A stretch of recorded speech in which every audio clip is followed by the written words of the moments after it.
It's time to lock in. We're talking SEC, college football, and more. This is AP as we see it. I'm all about that action. I'm all about that action. I'm all about that action. I said I'm all about that action. I'm AP Stedham from LA, Lower Alabama. This is AP as we see it, a weekly show discussing the Southeastern Conference, college football, and other sports. We'd like to welcome you to the AP as we see it. We have some good topics this week. We have some excellent guests. But first off, we want to mention our social media platforms, AP as we see it on YouTube channel, on Spotify, on our Facebook page, our Instagram, X account, and also my personal accounts at AP Stedham on the Facebook, the Instagram, the X account. And of course, we have all our interviews where we've been to different events. For instance, we were in Green Bay last week at the NFL draft. We have all the SEC players that were selected in the first round. Tyler Booker was taken number 12 by the Dallas Cowboys, and Jahad Campbell was taken in the first round by the Philadelphia Eagles as well. He's from New Jersey. That was a good place for him to land, Super Bowl winning team. But you can check out all those videos on our YouTube channel at AP as we see it. So our social media platforms are full of all the events and the games and the places that we've been and for all the future as well. We also want to mention our guest this week. We're going to have some reports from Christina Long, WholeHogSports.com.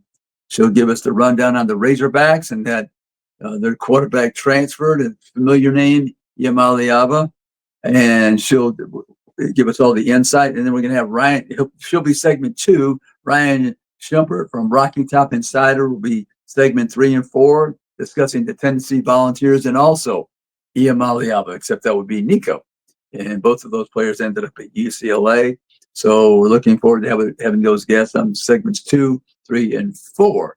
We want to mention our sponsors, Greer's Markets, 29 locations, Alabama, Florida, Mississippi.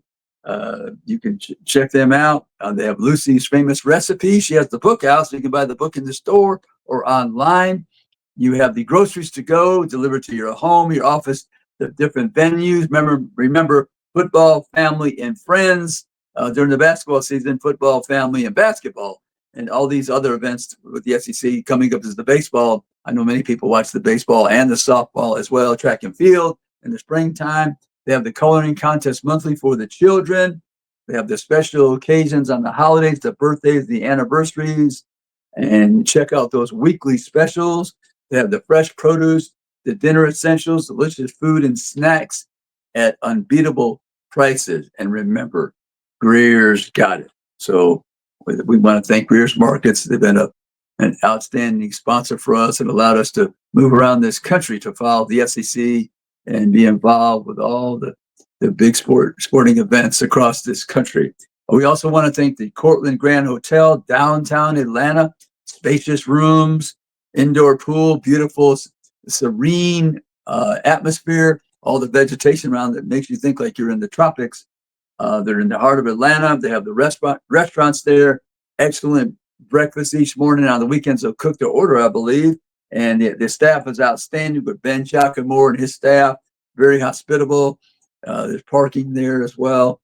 And I just love staying there at the Cortland Grand Hotel. I'll be there for the SEC Media Days in mid-July and anytime I'm in the big city of ATL. So the Cortland Grand Hotel, another one of our sponsors. So we'd like to move on to a few topics for this segment, the first segment. We're going to be discussing, I told you I was at the draft in Green Bay. I've covered, it's over 10. I just haven't stopped to count. I just missed the ones in Dallas and Philadelphia. I was trying to help a couple of people get into the Alabama Sports Hall of Fame at that time, but I've been everywhere around the country. But it was in Green Bay, Wisconsin. First time I've ever visited Milwaukee and Green Bay and the state of Wisconsin. Very, very hospitable people. It went well. And the Green Bay experience, as you know, Lambeau Field, they have rabid fans, the Packers, and they all own a piece of the team. So that's quite unique. But for the draft in the SEC, some of the vital statistics and numbers I just want to present to everybody. Once again, I think it was the 18th straight year SEC with the most draft choice of 79. And their highest was 65, so they went over by 14. Come to find out, it was because of Texas with 12 and Oklahoma with 2. So that's the 14 that eclipsed that record that they would have tied, I think, for the third time, 65 maybe. I think it's the third time. So the SEC with 79 players drafted, the Big Ten 71. You could tell that they had the infusion of talent with Oregon and Washington and USC and UCLA. So they're catching the SEC. The talent is equaling out, getting close this particular year. The ACC 42, the Big 12 31, the Independents just Notre Dame. They had 6, UConn had 1, Mountain West 6, the AAC 6, the MAC is 4, Big Sky 3, Missouri Valley 2, Conference USA 1, the Pac 2, Oregon State, Washington State 1, the Sun Belt 1, SWAC 1, CAA 1, and another conference, U Athletics is 1. So that rounds out the division of players selected from each conference. If you're looking at the teams individually, it's Ohio State led the country, 14. We know they can recruit. They recruit like Georgia and Alabama, LSU, Texas. They recruit across the country. They're going to have a big number of people drafted year after year as long as Ryan Day is president as the head coach. Georgia 13 led the SEC, Texas 12, Oregon 10. That's what I said. There's an infusion of talent in the Big Ten with teams like Oregon. Ole Miss at 8. There were 5 teams tied at 7.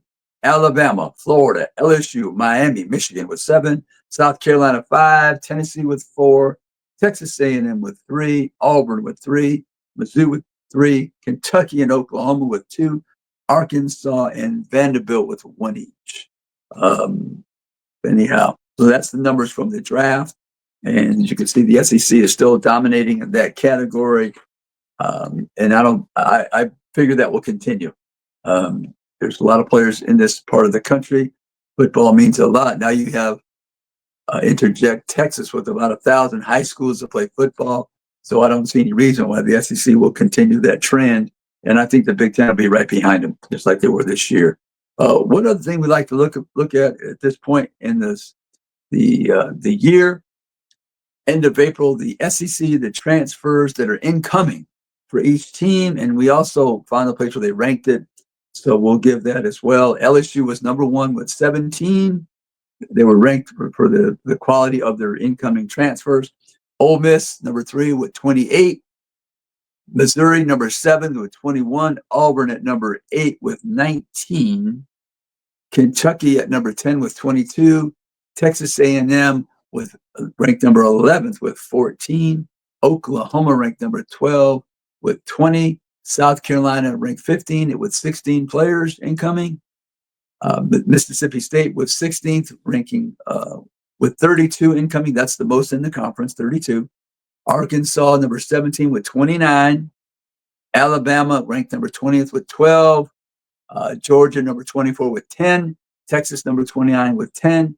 Vanderbilt, 35 with 18. Tennessee, 83rd with only 6. And Florida at 100 with only 5.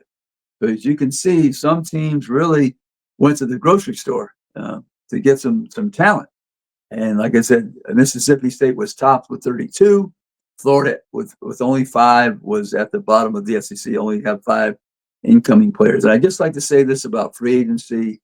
When it first started in the pros, basketball, football, the fans, they said they rebelled against this free agency and the ability for players to make more money. For whatever reason, I'm not sure. They don't seem to like players making money. It happened way back many years ago in pro ball, but they forget that the owners are making 10 times as much, 20 times as much. But for some reason, they don't like the players making money. And in college, it's the same thing. The players are going to be making money. They have leverage, as we saw, and we're going to discuss with the Aliyaba family. But that's the way of the world. The toothpaste has been out of the dispenser now for a couple of years. It's going to continue, and we will further that notion of the wild west until we see some type of guidelines, parameters, stipulations with transferring with it, maybe a cap possibly with the NIL numbers, but it won't change until there's legislation enacted, and the fans, they'll have to get used to having a scorecard every year, because you're trying to find out who's still left on your team. When you see 20 to 30 players leaving, 10 minimum, most teams have 10 plus minimum. You're going to have to keep track by having that scorecard and checking. 1 minute they're playing for Tennessee, next minute they're playing for Auburn, next minute they're playing for Oklahoma, Texas. They swap out in between the conference. And like I said, I think if you challenge that rule, the SEC has with only being able to move during the spring transfer session, I think the SEC would lose that in court, because they just have that one period. But I foresee somebody challenge. But anyway, we'll be right back after these messages with our first guest, Christina Long from WholeHogInsider.com. Hi, I'm AP Stedham for Greer's Markets. If you're planning a big party or for every day, shop at Greer's for delicious food, beverages, and snacks. Save time and money by checking on Greer's.com and use groceries to go to get your Greer's groceries delivered. Look at the weekly ad for more information. 29 locations in Alabama, Florida, and Mississippi, serving the region since 1916. Remember, Greer's got it. They guarantee it.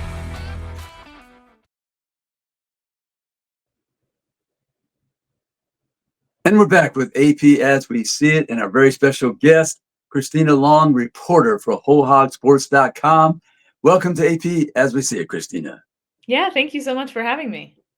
Great to see you there. Christina, we want to find out about those Hogs up in Fayetteville, Arkansas, Northwest Arkansas, but I believe everybody's kind of interested in their former quarterback, who he has a lot of flip-flop shoes. He's UCLA, Arkansas, and back to UCLA, so he has a pair of them, I guess. But Madden Iamaleava, what would you like to tell people in our audience and the Razorback fans about that situation that's important? Yeah, I mean, it was a really interesting situation that developed very quickly because of everything that happened with Nico Iamaleava at Tennessee and just how quickly that unfolded over the course of a couple of days between when he was holding out of practice and maybe wasn't going to play in the spring game to, I think it was maybe the next day, they said, we're moving on and he's not going to be our quarterback anymore. And so that when that was happening, we had kind of, it crossed everybody's mind. Okay, his brother's here at Arkansas. Maybe there's something there. But he had just gotten here. He was an early enrollee as a freshman. Things were going really well. He was leading the third team offense. He honestly could have been pushing for a backup spot. They have a redshirt sophomore named KJ Jackson, who was leading the second team all spring and is expected to be the backup. But Madden looked so good in spring, and Bobby Petrino, the offensive coordinator, spoke so highly of him that it looked like, okay, this could be somebody who, could push for that with a little bit more development, could push for that spot. And so there was no, Arkansas has no quarterback controversy. Taylor Green is their quarterback. Yes. But it was more about kind of that backup spot. And so I think there was a lot of excitement about him. Bobby Petrino talked about how just with the way that the confidence with which he played and the confidence with which he throws, and you could really see it when he was playing in spring, and just the arm talent was so clear. And Bobby Petrino likened it to a really early Lamar Jackson, where not in the sense that, not in the running, not in the,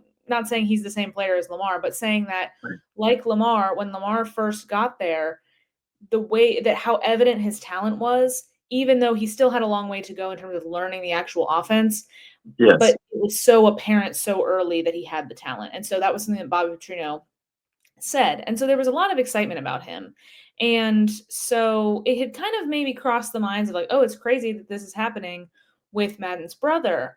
And then all of a sudden he too is in the portal. And it was, the whole thing has been such an interesting saga because of the fact that he was a last minute addition to the class, flipped from UCLA on signing day, came to Arkansas. Nobody was really expecting it. I'm not 100% sure how much Arkansas was expecting it. They had another quarterback in the class that they felt pretty good about, an in-state kid who's still there. So it all unfolded very quickly. And I think it was just another installment of an already very public and very much talked about saga that happened with Nico. Right. Now, Christina, when you were reporting on this situation, how long after the word came down that he was transferring to UCLA did Arkansas step to the microphone and let everybody know we're going to pursue some legal action because of the NIL agreement, and we're going to look to recoup some money? I wanna say it was maybe a day or 2. It was not Quick. long, and the statement that Yeah. they put out, it was very quick. And the statement, they never said specifically. It was a statement that the athletic director, Hunter Yurchek, put out, and he never calls Madden by name, or Right. says, eventually we learn that there's 2 players that they're sort of looking at legal action against. That wasn't in the original release or anything like that. It was basically just, hey, Arkansas Edge, the NIL collective here, has my full support to pursue whatever legal action they want to take, basically. And so it was very quick. And so it was a short turnaround there for sure. Christina, have you heard of any other schools publicly mentioning their athletic director gives them full permission to pursue legal action against someone who leaves and violates that NIL agreement? I haven't seen anybody. Of course, I haven't checked it thoroughly, but that's the first name I've heard. Arkansas, University of Arkansas. Not that I know of. I don't think that there's been one. There's kind of the interesting situation going on with, I think is it the Wisconsin player that went to Miami after Right. they told him not to, but that's a different Yeah. situation. And I'm not Yeah. sure what Kind of different. you're Yeah. right. And I don't know what the athletic department has said, what public statements they've issued. But that's another one that comes to mind as kind of a unique thing where the administration is getting involved a little bit and there's kind of some legal matters going on. Right. And maybe that's a good thing that happened to Arkansas. And I'll just say this because they have the quarterback. Hopefully he stays healthy. That they want to start at that position. He returns from last season. Taylor Green, a very dynamic player. I like him. I think if he improves about 10%, I think people are going to have trouble beating Arkansas. So let's move on to the team this year. They lost a good running back. They lost a good receiver to the NFL. What are the prospects with the backfield and the wide receiver situation? Yeah, backfield wise, they feel pretty solid. They have a couple of good options there. They have a sophomore named Braylon Russell, who was one of the guys that stepped up when their lead back, Jaquindon Jackson, was kind of in and out with some injuries last year, and he's now gone. And Braylon Russell is a good candidate. They also brought in a transfer from New Mexico State, Mike Washington, who they feel really good about. He was a guy that Bobby Petrino spoke really highly of when we spoke to him in spring. He's looked really explosive in spring. He has a lot of speed. So I'm really interested to see what he can actually do at the SEC level. Receiver is a little bit more of a question because they lost so much and they brought in so much new. And a lot of them they got a lot of smaller, fast guys. They feel really good about their slot situation, but what they're going to do on the outside is a little bit more of a question. And so they have some options, but there was kind of a lack of consistency in spring, and they've added at least one transfer so far. I think they've had a couple others visit. And so they're still kind of searching for who's going to be kind of their dominant outside threat because they lost what they had to the NFL. So the receiver situation is going to be one of the bigger stories for them this season. And I think, like you said, if Taylor Green can improve 10%, they can go a long way. The offensive line needs to do a lot better. And also it's a question of who he's going to throw the ball to. Yeah, last year, the last couple of years, like a reserve basketball team on the outside, right? They were so tall. They had some really tall guys, and they don't have anybody that big that looks like they're actually going to play. They have some younger guys, some incoming freshmen that are longer, but they just don't have anybody that they're expecting to use frequently that's quite that big.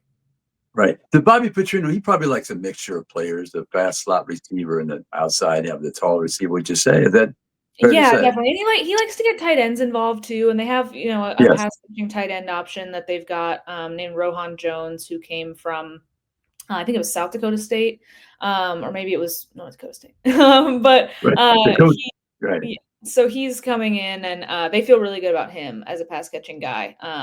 So they've got some options. They like to do some stuff out of the backfield with some of their receivers too, and so we'll see what their best options are. But I don't know if they're done in the portal yet at wide receiver. But they got a guy basically from Florida. He spent spring at Pitt, who was a young guy that's had some injuries, who doesn't have a ton of experience, but he seems to have a lot of untapped sort of talent.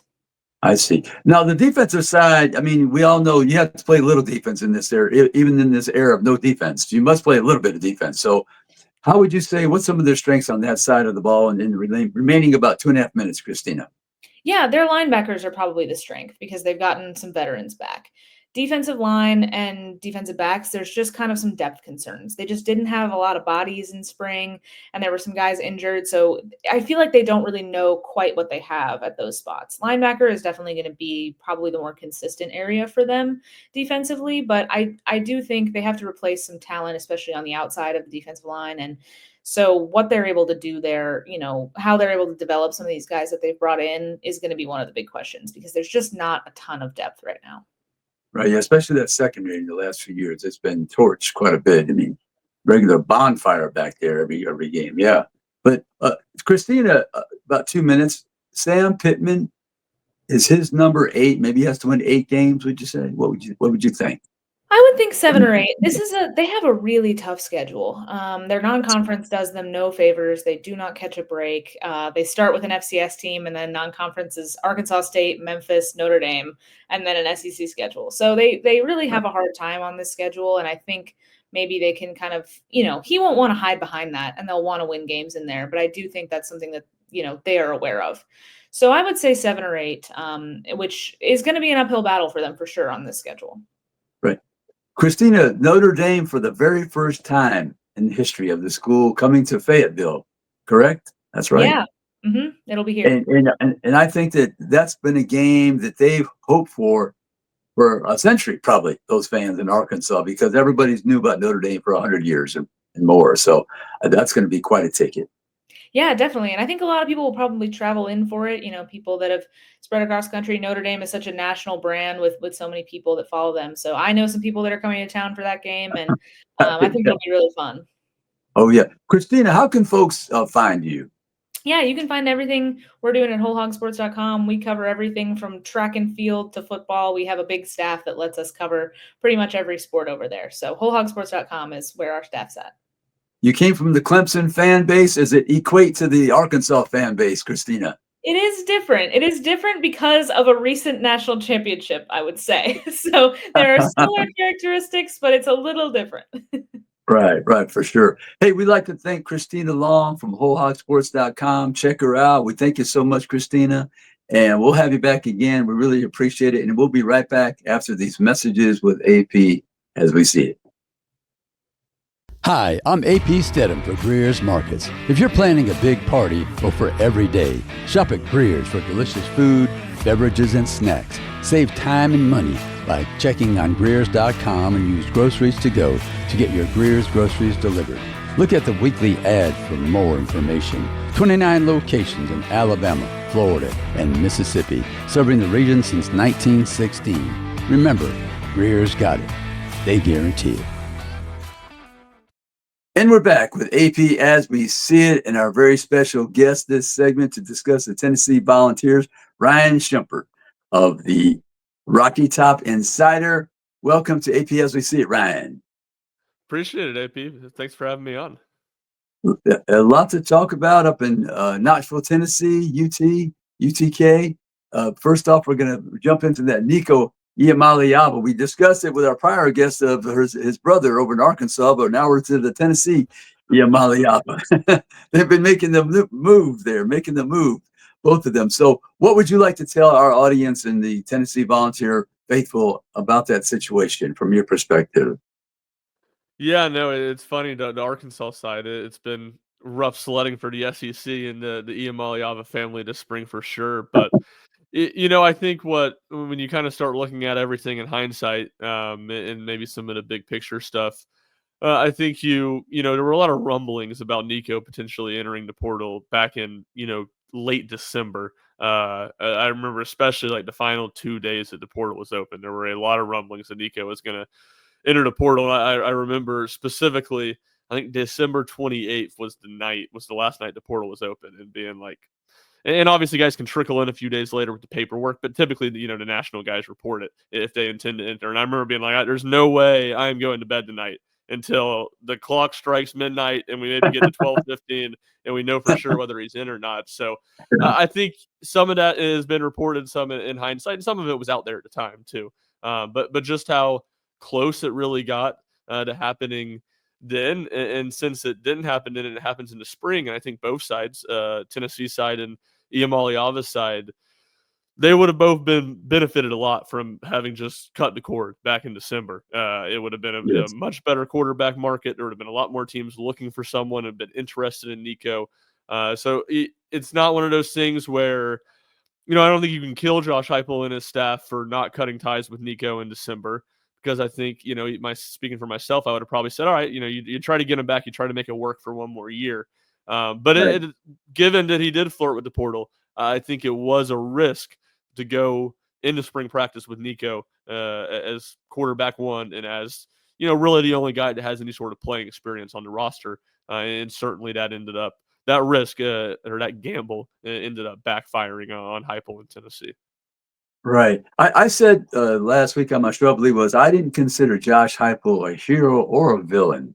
It was the situation you have to make the determination and evaluation now about players, and then you're either going to give into their demands of more money, or hold the budget. We're holding it right here because we're trying to get a left tackle or a cover corner or a wide receiver. So he made a decision. So I didn't give him that moral justification that he was the hero or the villain. He just made a business decision, and I think that's going to happen moving forward many times. But Ryan, who do you think was driving that situation with that family? Do you believe it was the brothers, or or do you believe the family member was telling them you have to request more money?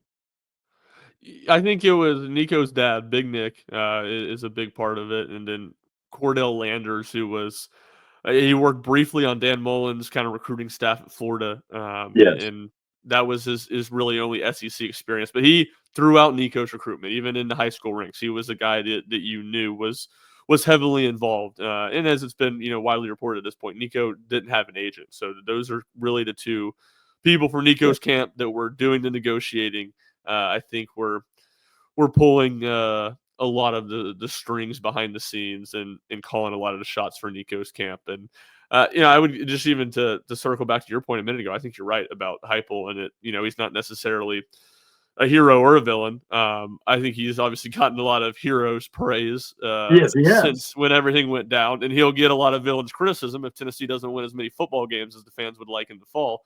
But at the end of the day, to your point, he had to make a decision. I think once Nico skipped the Friday practice before the spring game, that decision became a whole lot easier to make. I think it was going to be tough to bring him back. But at the same time, and certainly I think Nico and Nico's camp, like, that's something they shouldn't have done. But money was a big reason, the driving reason Nico came to Tennessee. So you can't, if you're Josh Heupel, if you're Tennessee, you can't act all appalled and all, I can't Yeah. believe it, when money was once again a driving decision in him wanting to Right. leave Tennessee. So Yeah. I think there's a lot of nuance in the situation with that, at least in the immediate aftermath of everything going down, it felt like was lost on a lot of people. Yeah, that was the XYZ variable in the equation. There wasn't too many variables after X, Y, and Z. No. Maybe one. So, That's exactly right. But anyway, Joey Aguilar, he's on campus now, or he's going to be on campus, I guess. And so he was the selection at this point in the transfer portal. He's about 6'3", 220, Ryan, and Yep. good passer, but he's been known to throw some interceptions. Led the FBS, I believe, with 14 last year. Yeah, it's an interesting situation, and I mean, it goes back to what I was saying a little bit ago about how Tennessee and Nico too would have both been a lot better off if they were looking for options in December or January. I think Tennessee talked to a number of sitting starters at Power 5 schools, a couple in the Big 12 and then one in the Big 10. But at that point, it's just a lot harder to convince somebody to leave after spring practice. And, honestly, I commend those players for sticking with their team and not being lured into the portal with money. So Joey Aguilar, he's probably the biggest loser, I think, of anybody with the situation to begin with. When Nico going to UCLA, he's got 1 year of eligibility left, played at Appalachian State his last 2 years. So he's displaced. He can't, sit on the bench for a year and hope to start in the next year. So once Tennessee was unable to convince a couple of guys, it kind of became a perfect marriage in that regard. Now I think it just comes down to what does it look like for him at Tennessee. I think the App State stuff's really hard to get a grasp on because he was really good in 2023. Newcomer of the year in the league. They won their division, made it to the conference championship game. He was the preseason player in the conference, offense player in the conference going into the 2024 season. and the season did not go very well. He did not have a very good season. Certainly, App State as a team, I think went 5-6, made a coaching change. And you start, from my shoes, you're searching for why. Why did things go so sideways? And Yes. everything you would look for, there wasn't really anything very obvious. Same offense coordinator, same 4 leading receivers were all back from 23 to 24. Same starting tight end was back from 23 to 24. Wow. They didn't run the ball as well. And obviously that can have an impact. And Yes. certainly PFF is not the only thing that matters, or just the Bible on this stuff, but the PFF pass block grades for Appalachian State were actually better in 2024 than they were in 2023. So it's hard to get a grasp on what Joey Aguilar's Tennessee going to get. Are they going to get the guy in 2023? Because if they get the guy in 2023, I think he's a solid SEC starter. Certainly not going to be one of the best guys in the conference, or maybe not have a super high ceiling, but a guy Tennessee can win a lot of games with. If they get the Joey Aguilar that Appalachian State had in 2024, I think you start talking about what a quarterback competition could look like with Jake Merklinger, who is the one of the 2 returning quarterbacks on Tennessee's roster, and a redshirt freshman who was Tennessee's 3rd-string quarterback a year ago. Right, and then McIntyre as well. Does McIntyre have a chance? I would George be a little bit McIntyre? more surprised. True freshman. He's an true freshman, early enrollee, kid from Nashville. Football family, his granddad, George McIntyre, was the longtime coach at Vanderbilt. His uncle has been at a number of schools. I think FIU is where he's at right now. So he's a smart kid. I think has a high ceiling. I viewed him, the thought had been, even though Nico's got a few more years of eligibility, the thought had been Nico will start in 2025, and then they're going to have a competition between Merklinger, McIntyre, and Faison Brandon, who's a 5-star is part of their 25 class. That was kind of the thought for what the quarterback battle could look like next offseason. I think at this offseason, and a little bit of Heupel's reluctance to play true freshman quarterback, it makes me skeptical that McIntyre is going to be able to win that job. But if the competition's open, I'm sure he'll get a shot at it. About a minute and a half, Ryan. What is your confidence level in Josh Heupel? His offenses, to me, seem to get receivers open. So, what is your confidence level? Because he had some people who were not that accurate the last few quarterbacks. What's your confidence level that he can improve Aguilar?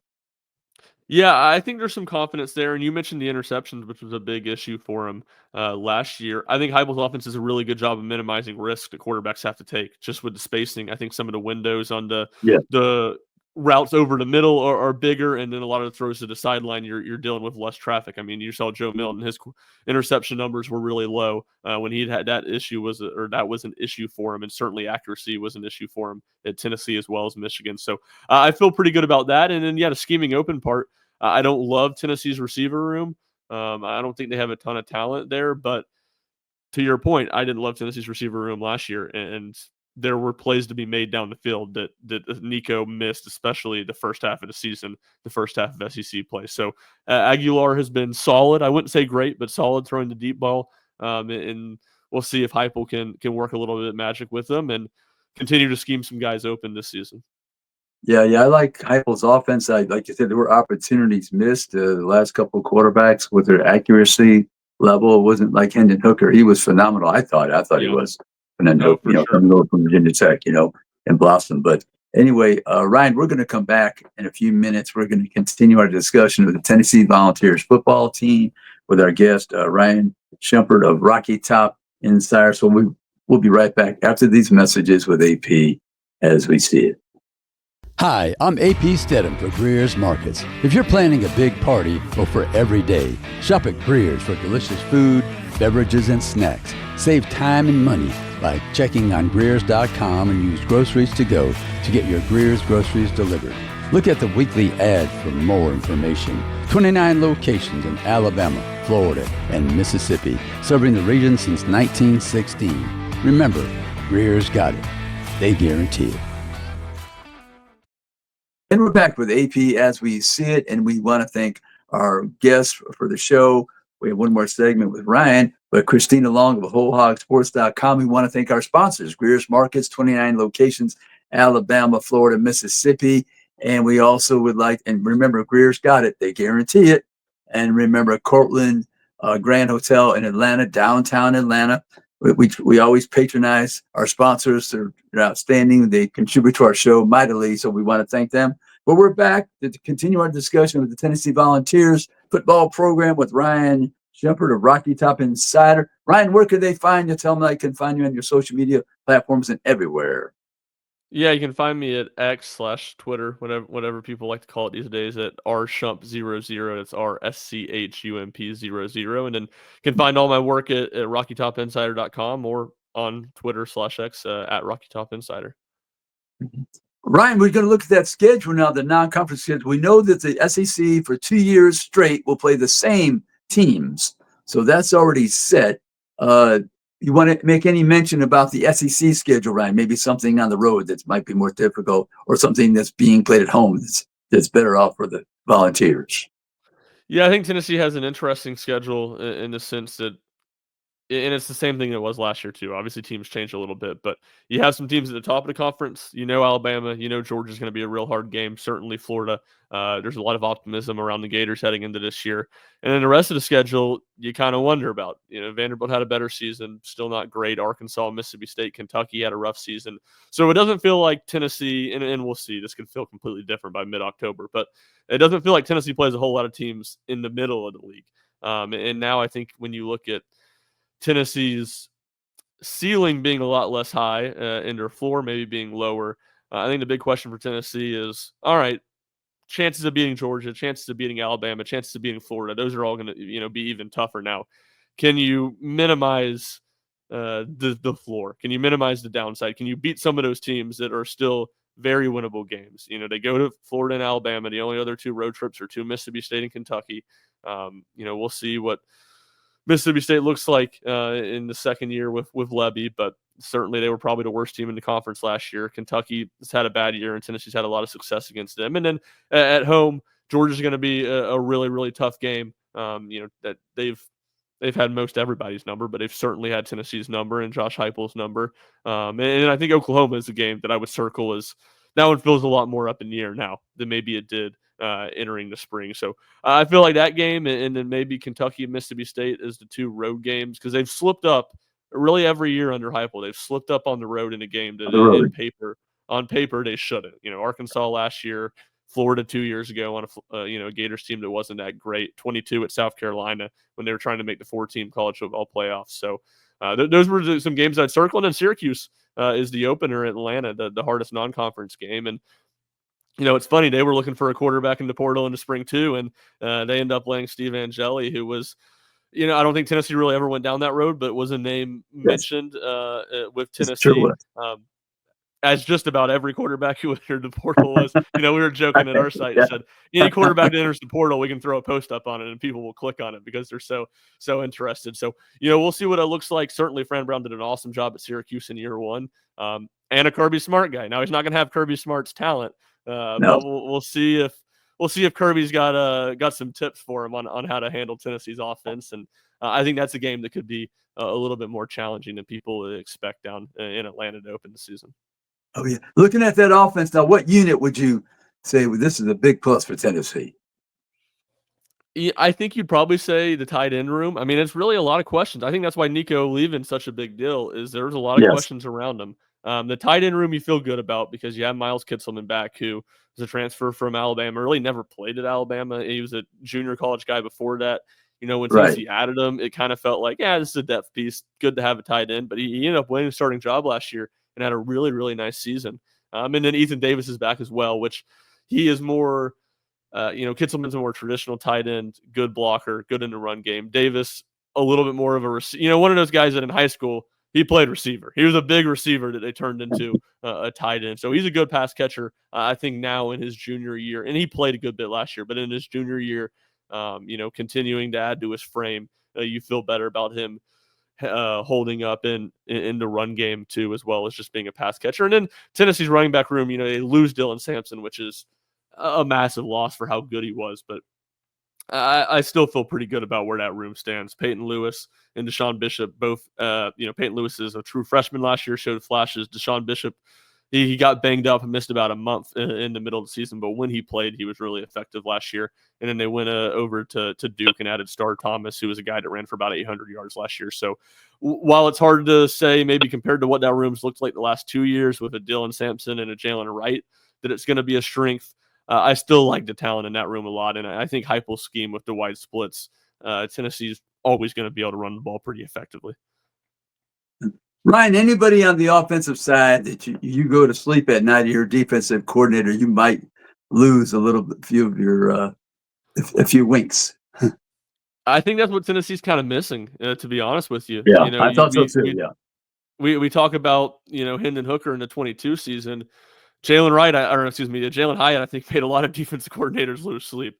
And Heupel getting him in a matchup, obviously the Alabama game, he had 5 touchdowns, and I'm blanking on the defensive back for Alabama. The safety, he kept on getting them matched up one-on-one, and he just didn't have the speed to guard him. no, And I think Tennessee doesn't have that. I don't think Tennessee had, Dante Thornton had some of that for Tennessee last year. He had right. that speed. He was a guy that could turn a 10-yard slant into an 80-yard touchdown, but he wasn't quite as polished, and it felt like he was continuously kind of hampered with hamstring injuries, kind of struggled to finish games. And I think it's even lesser so this year. Tennessee would hope Mike Matthews is that guy. He was a 5-star 2 years ago, played sparingly last year. I think caught about 8 or 9 passes, had a touchdown in the Vanderbilt game. But he's the guy that I think has the highest ceiling. He's the guy that I would point to who can change the outside of quarterback, because obviously quarterback's the big question mark, but who in Tennessee's offense can change the dynamic? Who could really take this offense to a level that it doesn't look like it could be on paper? I think Mike Matthews is probably that guy. Yeah, I was going to say, if not, they're going to have to be a team with low turnovers and drive the field. Nobody who can make those 80-yard plays consistently. I mean, they're liable to have some, I'm sure. Every team does usually during the season, but game after game, it's probably low turnovers. The passing game under Heupel, it's been very good scheme. So let's switch to the defense now. Is anybody on the edge that can give a quarterback some nightmares? Well, Tennessee obviously loses James Pierce, who went in the first round of the draft last week, and that's the guy that anytime you're losing a first rounder, it's tough to replace. But I think you feel good about where Tennessee's at there. They've probably recruited that Leo spot as well as they have any other position on the entire roster. They right behind him, you have Josh Josephs, who didn't have a ton of success as a pass rusher last year, but was a really effective player. He played the run really, really well. And his sack numbers weren't high, but he was disruptive rushing the passer too. So he's probably the guy that you would pencil in as the starter to start the season. But they'll rotate. And when you talk about those third down packages, I think you'll have Caleb Herring, who, if you just look at, he doesn't quite have that first step of Pierce, but when you talk about the length and the speed, similar skill set. And then Jordan Ross is a former 5-star recruit from down in, I believe, played at Vestavia Hills, which is where Will Brooks played at for Tennessee. So down there in Alabama, he was a 5-star recruit. Those guys, I think between 3 of them, you maybe don't have quite the ceiling that Pierce had, but there's still a lot of talent there. And certainly they need one of those guys to step up and emerge as a good someone that can get after the pass. You can bring 4 and you can feel like you can get home. But when you talk about Tennessee's defensive line coach and Rodney Gardner, who's a veteran in this conference and just an area that's been a strength for Tennessee under Josh Heupel, Tennessee feels a lot more equipped to replace Pierce's production, maybe compared to some of their spots on the offensive side. About a minute and a half. Anything about Josh Heupel moving forward? He's been there a while now, had some success. Anything you'd like to say about him, Ryan, about to the fans and everybody? Yeah, I think, and this will be tough, I'll do my best not to ramble and not go over 90 seconds, but I think he's a guy that could benefit from a GM. Tennessee doesn't have a GM, and I think they're a little reactionary to some of this stuff. Look, it's not a word that people like saying, but tampering, it's just a reality. It's just a reality of it. You got to if a big time recruit gets in, or a big time player gets in the transfer portal and you haven't talked to him, you're behind. Doesn't mean you can't get him, but you're behind because somebody else already has, and somebody else has convinced him to get into the portal. And so I think Tennessee has lacked a little bit of that, a little bit of a plan of what they're going to do. I think they've been a little too reactionary with some of the roster building stuff. But I think when it comes to building a culture, when it comes to, coaching offensive football. And I think he's hired a good defensive staff. I think he's done a really good job to raise the floor, and certainly to win 10 games twice in 4 years is an achievement. But I say but like to down. I don't want to downplay that. That is an achievement. It's on its own. But I think when it comes to Tennessee, kind of trying to find that next gear, that's probably something I would point to. And some of the other two coaches on Tennessee's campus, Rick Barnes has done a great job of restocking in the portal the last few years. Tony Vitello on the baseball side, it feels like both those guys, before the season's over, they got a plan of what they're going to do in the portal. It hasn't quite felt that way with the football program. So that's something I'll be curious to see how Heupel adapts, and if he looks to kind of add some more people on the roster management side of things when it comes to running a football program. Hey, Ryan, we got to go. Ryan Schumpert, Rocky, Top Insider. This is another edition of AP As We See It, and we thank you very much, and we'll see you next week. Thank you so much.